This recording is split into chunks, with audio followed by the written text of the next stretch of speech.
नमस्कार, मैं हूं सूरज शुक्ला और आप देख रहे हैं सारा समय लाइव टीवी का खास प्रोग्राम साक्षात्कार। चल रहा है इस समय नवरात्रि का महापर्व, जिसमें हम लोग माँ दुर्गा की आराधना करते हैं, उनकी नौ रूप की पूजा करते हैं। तो आज हमारे साथ हमारे कार्यक्रम में मौजूद हैं पंडित ओम प्रकाश ओझा गुरु जी, जिनसे हम पूजा की विधि विधान से विस्तृत जानकारी करेंगे। गुरु जी, कार्यक्रम में आपका स्वागत है। गुरु जी, हम आपसे जानना चाहेंगे कि माता रानी के नौ रूप की नवरात्रि पूजा होती है, तो इसका क्या विधि है, क्या विधान है, कैसे पूजा अर्चना करनी चाहिए और व्रत क्या क्या है? वैसे तो जो परंपरा चल रही है हमारी, उसको अपने में विशेष सही है, लेकिन जो वास्तविक हम लाभ लेना चाहते हैं तो हमें उसे मूलतः समझना ही पड़ेगा, क्योंकि हर दिन एक नई क्रांति, नई ज्योति, नया रूप, नया दर्शन, नई चेतना, नया संदेश लेकर के ये नवरात्रि आई हुई है। ये एक प्रकार से ये प्राकृतिक, इसमें बहुत बड़ा बदलाव जो होता है, ऊर्जा इसमें रहती है संरक्षित, और हम कैसे इसको आत्मसात कर सकते हैं, कैसे इसको हम उसका लाभ ले सकते हैं, इसके लिए विश्व ने जो परंपरा बनाई है बड़ी बेजोड़ है। कहीं कहीं तो आरती और पूजा प्रसाद तक चिंता हुआ है हमारा गाँव, लेकिन सच्चाई ये है कि इस समय ऊर्जा को प्राप्त करने के लिए हमें मंत्रों का सहारा लेना पड़ता है, क्योंकि बिना मंत्रों के हम उस ऊर्जा को, उस शक्ति को, उस चेतना को उद्धार नहीं कर सकते हैं। जैसे इस समय तो देखने को मिल रहा है कि जैसे अध्यात्म क्या है, क्या हो गया, अध्यात्म क्या था, क्या है और क्या होना चाहिए। वास्तव में अध्यात्म मनुष्य की एक परिष्कृत जीवन शैली का नाम है, जिस जीवन में बहुमुखी विकास कर सके, अपना वह व्यक्तित्व परिष्कार, चरित्र परिष्कार, चिंतन का वह परिष्कार कर सके, और एक ऐसे वातावरण को प्राप्त करे, वो वातावरण को वो बना सके स्वयं अपने द्वारा, जो वातावरण पूरे समाज को आलोकित करे। ये नवरात्रि के दिन बहुत कीमती है, बहुत ही कीमती है, और जो भी इनको समझने का प्रयास करता है, लाभ लेने का प्रयास करता है, उसके घरों में चल रही हैं तमाम साधनाएँ, जनमानस तमाम मंदिरों में जा रहे हैं, तमाम ढेर सारे साधन इकट्ठे कर रहे हैं। लेकिन मैंने कहीं पढ़ा था, साधन भरे पड़े हैं पर साधना नहीं है, भगवान को वही है, आराधना नहीं है। साधनों से पूजा नहीं होती, साधना से पूजा होती है। साधना के द्वारा क्यों होता है? साधना के द्वारा हमारा अंतरंग डेवलप होता है, विकसित होता है, और जब अंतरंग हमारा विकसित होगा तो हमारे अंदर स्वतः अपने आप ये सारे दुर्गुणों का सफाया हो जाएगा। उसके लिए आवश्यक है कि हम सब कम से कम 2-2.5 घंटे कम से कम प्रतिदिन हम जप करें गायत्री मंत्र, क्योंकि महामंत्र जितने जग माही, ओम गायत्री समनाही, सुमिरत ही में न ज्ञान प्रकाश है, आलस पाप अविद्या न से। जिसकी साधना करने से आलस्य, पाप और अविद्या दोनों का शमन होता है, दोनों का नाश होता है। तो हम सब गायत्री महामंत्र के उस लाभ को प्राप्त करने के लिए इस नवरात्रि का जो समय चलता है वो बड़ा कीमती होता है। इसको अगर हम साध लें तो आने वाला समय बड़ा शानदार है। पूरे विश्व नेतृत्व करने की बात चल रही है। ऋषि ऐसा कहते हैं कि भारत अग्रणी होगा, भारत की संस्कृति ही सबकी रक्षा करेगी। तो संस्कृति का जो स्रोत है वो क्या है? कि हमारी नवरात्रियाँ ही हैं, कि हमारी नवदुर्गा ही हैं। ह्रीं श्रीं क्लीं, शक्ति, समृद्धि और बुद्धि, ये सब कुछ देने में समर्थ है। ये जितनी भी शक्तियाँ हैं, ये सभी धाराएँ हैं। वास्तव में परमात्मा तो एक है। क्या है वो? परम प्रकाश रूप दिन राति, नहीं कछु चाहिए दिया व्रत बाती, सबहि सुलभ सब दिन सब देशा, सेवत सादर समन कलेशा, सेवत सादर समन कलेशा। सारे क्लेशों का शमन करने में जो जो पूरी तरह से समृद्ध है, यानी अपने में विशिष्ट है, वह ही है, वह ही गायत्री। और गायत्री की ही 24 धाराएं, 24 शक्तियाँ हैं जो इन 9 दिनों में 9 रूपों में काम करती हैं। ये देवियाँ क्या हैं? शक्ति धाराएं हैं, जो शक्ति डेवलप कर ले गए, तो वो शक्ति हमारे जीवन का कल्प कर देने में समर्थ है। जिसको नहीं कर पाएंगे उसका लाभ नहीं मिलेगा। वैसे तो कुछ ना कुछ मिलना ही है। हम सब जब श्रद्धावनत होकर के ये साधना करते हैं तो बहुत लाभ मिलता है, लेकिन साधना के पीछे जो हाथ है, सबसे पहले व्यक्तित्व परिष्कार।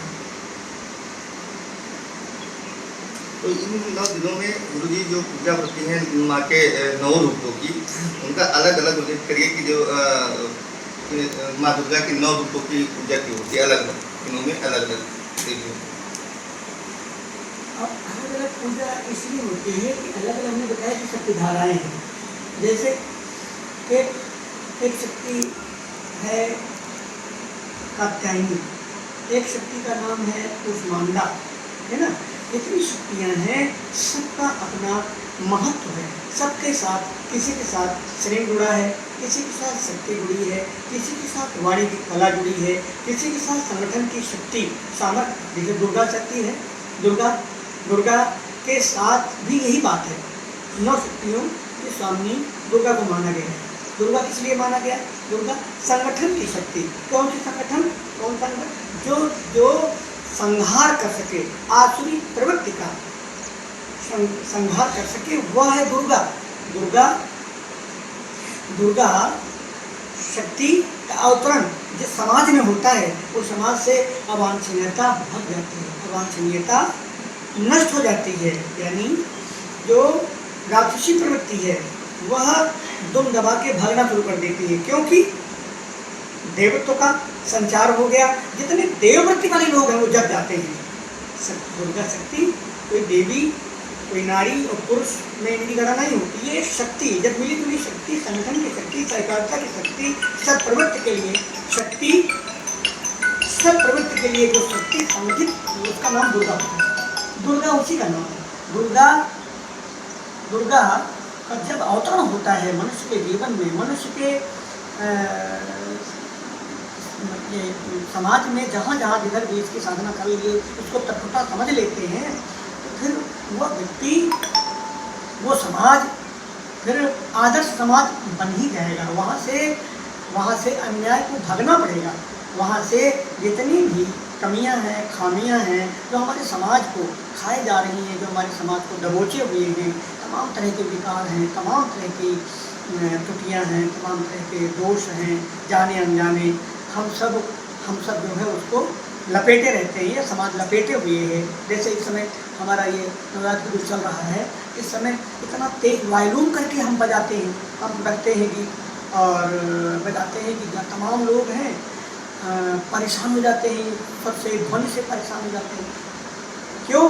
पता नहीं किस स्थिति में है, पता नहीं उनको श्रवण शक्ति में कहीं कोई कमजोरी है, या कोई बच्चा सुन ले छोटी आयु का तो उसकी श्रवण शक्ति ही कमजोर हो जाए। क्योंकि ये ध्वनि प्रदूषण ये करते हैं हम काम, धर्म का करते हैं काम हम माँ को खुश करने का, लेकिन सच्चाई ये है कि माँ इससे नाराज हो जाती है। क्योंकि माँ तो सबकी रक्षक है, माँ तो सबकी पालक है, माँ तो सबके लिए हितकारी है। वो कभी किसी बच्चे को परेशान नहीं देखना पसंद करती। तो ये जनमानस ही माँ का बच्चा है, माँ का समाज है, माँ का परिवार है। और अगर इसे कहीं किसी को पीड़ा होती है हमारी खुशी में, हमारी श्रद्धा में, हमारी भावना में, तो फिर ये क्या है? फिर तो हम कहीं न कहीं अनजान हम जो है एक प्रकार से धर्म के आड़ में हम कहीं कहीं अधर्म कर बैठते हैं। और तमाम इस तरह की विषयतियाँ आती हैं। जैसे हम तमाम पशु बलि की व्यवस्था बनाए बैठे हैं। आज देखिए चारों तरफ इसी की झगड़ा चल रहा कि भाई मांस पर रोकना चाहिए, पशु बलि रुकना चाहिए, पशु वध न होना चाहिए, है ना। तो यहाँ पर एक ये भी नियम बना बैठा है कि भाई अल्लाह देवी को मुर्गा चाहिए, भेड़ चाहिए, बकरा चाहिए। ये सब क्या है, कहीं कहीं देवी देवता भेड़ बकरा और मांस आदि इत्यादि का सेवन करते हैं क्या? ये सब ये एक ऐसा अंधकार युग आया कि जो उचित था उसको तो उसकी तरफ तो बढ़े नहीं, जितना अनुचित था सब धर्म के साथ जोड़ दिया। क्या किया? सब धर्म के साथ जोड़ करके और धर्म का पूरी तरह से जो धर्म का स्वरूप था, अध्यात्म का जो स्वरूप था, वो सारा का सारा सब ध्वस्त हो गया। एक जगह तो किसी ऋषि ने लिखा कि आज धर्म तो मर चुका है, बल्कि उसकी लाश और मोटी हो गई है। ये इसकी चल रही है। क्यों? जो हमें चाहिए वो तो हम कर ही नहीं पाते हैं, और बस देखा हम तमाम ढेर सारे ऐसे कार्य करते हैं, ऐसी पूजाएं करते हैं, ऐसी साधना करते हैं, ऐसे हम तरीके ढूंढ लिए हैं। मार्ग सोई जा कहूँ जो भावा, पंडित सोई जो गाल बजावा, मिथ्यारंभ दंभ रत जोई, ताकहु संत कहे सब कोई, जाते नखयर जठा विशाला, सोई प्रसिद्ध तापस कलिकाला, अशुभ वेश भूषण धरे, भच्छा भच्छ दिखाही, तेई जोगी तेई सिद्ध नर, पूज्यत कलयुग माही, पूज्यत कलयुग माही। तो नहीं, जब हम भगवान की तरफ बढ़ते हैं तो सो जाने ही देव जनाई, जानत तुम्हें हो जाई। लकड़ी आग को छूने के बाद आग बन जाती है, गंगा नाला गंगा को छूने के बाद, गंगा में मिलने के बाद गंगा बन जाता है। लेकिन आदमी माँ के पास जाने पर माँ की साधना 9 दिन करता है और उसके अंदर संवेदना नहीं जगती। जब तक माँ की संवेदना नहीं जगेगी हमारे अंदर, तब तक हमने माँ की पूजा का लाभ कहाँ लिया। नवरात्रि आई और गई, बसंत आया और गया, लेकिन ठूठ ज्यों के त्यों पड़े रह गए। अगर उनमें कोपलें नहीं आई, उनमें नया जीवन का संचार नहीं हुआ, नया वातावरण देने की संभावना नहीं बनी, तो बसंत से हम कहाँ लाभ ले पाए। उसी तरह से इसका लाभ हमें लेना है। तो आओ हम एक छोटा सा गीत गाएंगे, इसके माध्यम से हम समझें कि हम वो वास्तव में हम अपनी पात्रता कैसे विकसित करें, और उसके बाद हम माँ से चाहें क्या हम पा सकते हैं, जिसको पाने के बाद हम धन्य हो सकते हैं। हमारा समाज सुंदर बन सकता है, एक नया जीवन का संचार हो सकता है हमारे जीवन में, एक नए राष्ट्र की परिकल्पना जो ऋषियों ने की है। 21वीं सदी उज्जवल भविष्य, 21वीं सदी उज्जवल भविष्य साकार होकर के रहेगा, लेकिन शुरुआत हमें समझना पड़ेगा। और हम गाते हैं, माँ तेरे चरणों में हम शीश झुकाते हैं, श्रद्धा पूरित होकर 2 अश्रु चढ़ाते हैं।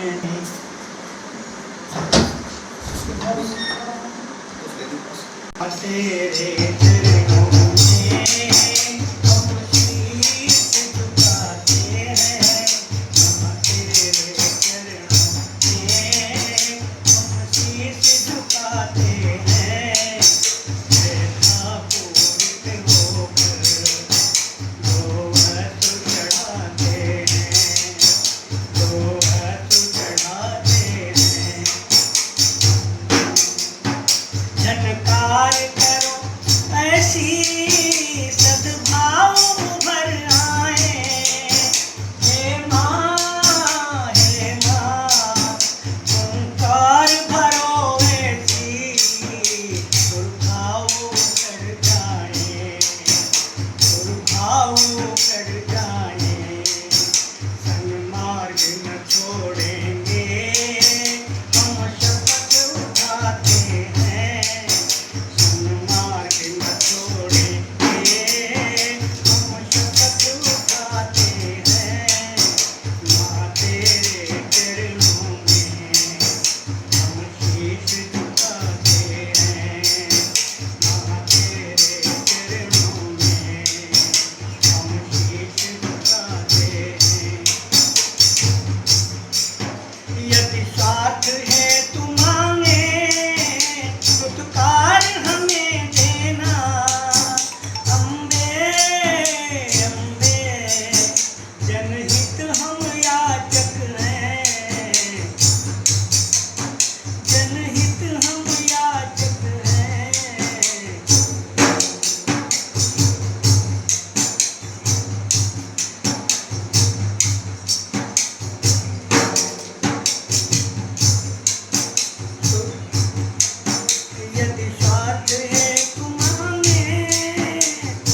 अपना माँ क्या अपना माँ जो कुछ कर पाते हैं, माँ तेरे चरणों में शीश झुकाते हैं, शीश झुकाते हैं, शीश झुकाते हैं। गुरु जी, एक नवरात्रि जो चल रही है इसमें पूजा का नियम क्या है कि नियमों का भक्तों को पालन करना चाहिए? बहुत अच्छा आपने जो ये एक प्रकार से प्रश्न किया है। वास्तव में हम सब तो जो सिस्टम है, पहला है व्रत। जो व्रत रहते हैं वो निराहार या अल्पाहार या नमक त्यागते हैं, खाते दोनों में तीन भोजन करते हैं, लेकिन नमक नहीं खाते हैं, चीनी नहीं खाते हैं। ये सब सिस्टम है, तरीका है ना। और ज़्यादा अच्छा उचित होता है उनका जो रह सके तो तरल पदार्थ लें, 9 दिन केवल तरल पदार्थ लें और ब्रह्म वेला में उठें। ब्रह्म वेला में उठें और उठ करके फिर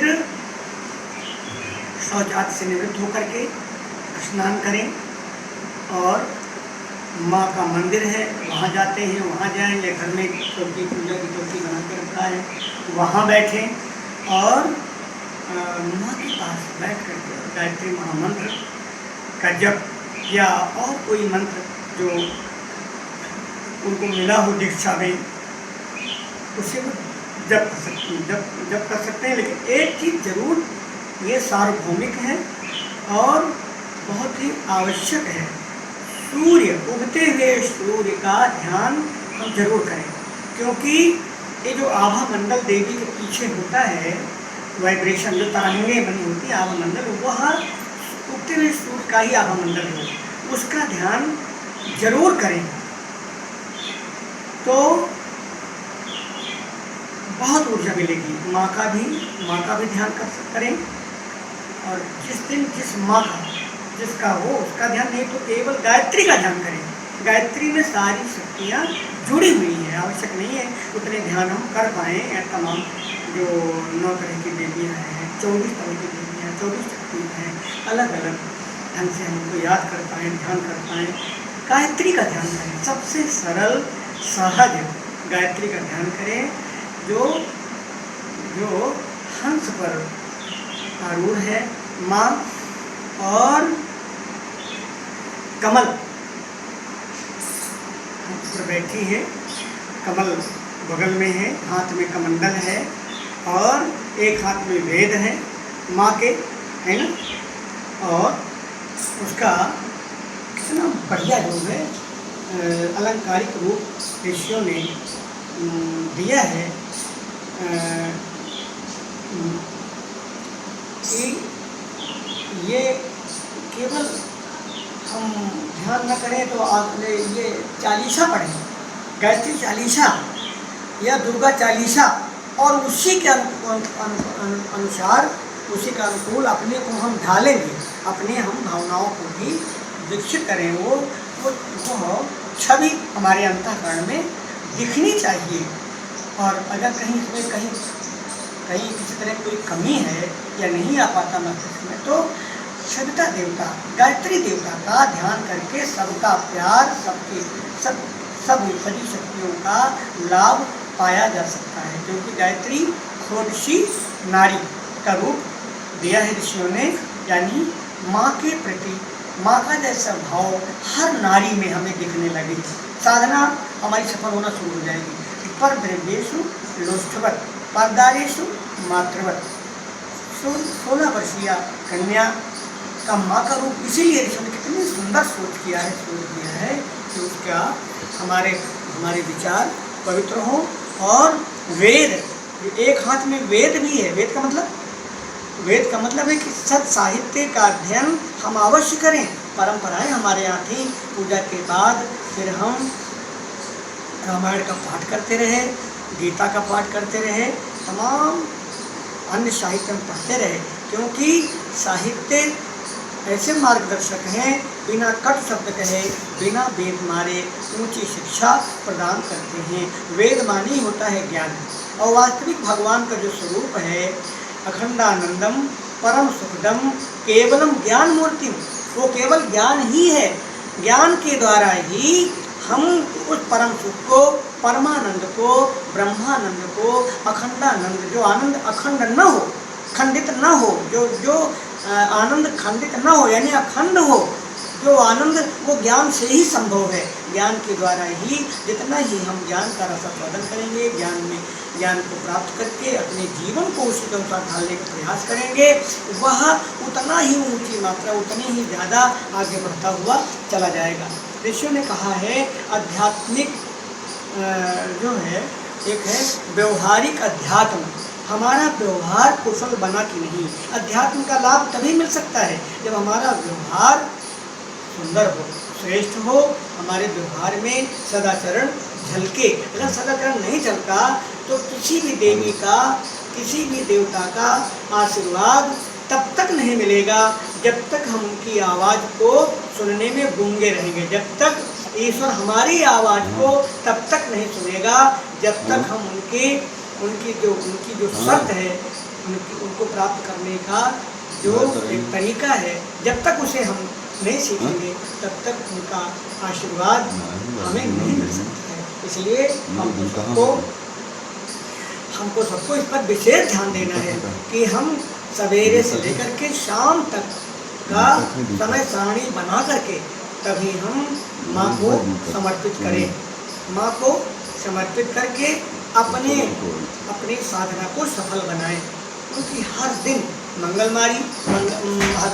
मंगलकारी, मंगलमय और नई स्फूर्ति, नई चेतना, नया संदेश, नई ऊर्जा देने वाला होता है। और हमने कितना अपने को इसके लायक बनाया। कहते हैं पात्रता का विकास करें, पात्रता विकसित करें, देवी के अनुदान पाएं। पात्रता विकसित करें, देवी के अनुदान पाएं। आज हम जिस मोड़ पर खड़े हैं, जहाँ से देवी का सहारा लेना, भगवान का सहारा लेना, परमात्मा का सहारा लेना बड़ा आवश्यक हो गया है, क्योंकि मनुष्य अपने ही जाल में इतना घिर गया है कि अब उबरने का कहीं स्थान दिख नहीं रहा है। ऐसे में एक ही रास्ता दिखता है कि उस परमात्मा से, उस सृष्टि के रचयिता से रिश्ता बनाया जाए और उसके मार्गदर्शन में, उसके अनुकूल, जिससे कि हमारा ये सृष्टि का संतुलन बने, हमारे विचारों का संतुलन बने।